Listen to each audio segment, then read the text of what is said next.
So, tip of the day, how to make sun-dried tomatoes. It's really simple. Okay, you start with delicious vine-ripened tomatoes from your garden. And I like to make these, they're actually dehydrated tomatoes. And I like to use them in a creamy Tuscan garlic chicken recipe, and I can leave that in my comments below. But that's one of my favorite recipes to use, these sun-dried or dehydrated tomatoes. And like I said, you just take tomatoes from your garden, slice them into thin slices, lay them onto the dehydrator. Dehydrate for anywhere between 8 to 12 hours, depending on how thick your slices are.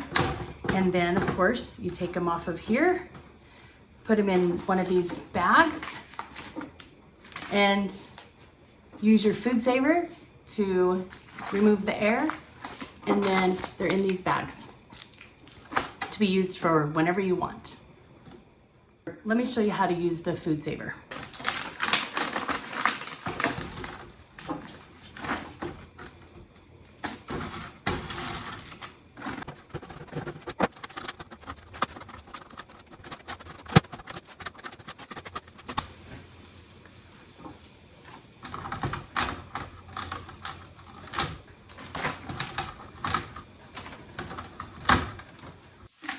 Now look at these gorgeous tomatoes. Aren't they pretty? Now with the food saver, you just basically put the bag inside there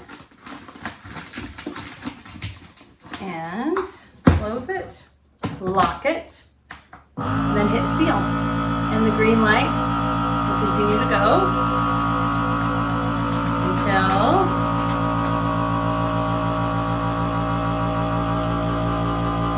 that air being sucked out.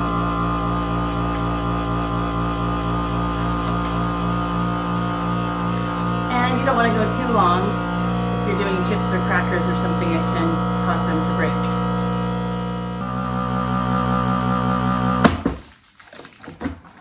break. This is the finished product of those delicious sun-dried / dehydrated tomatoes.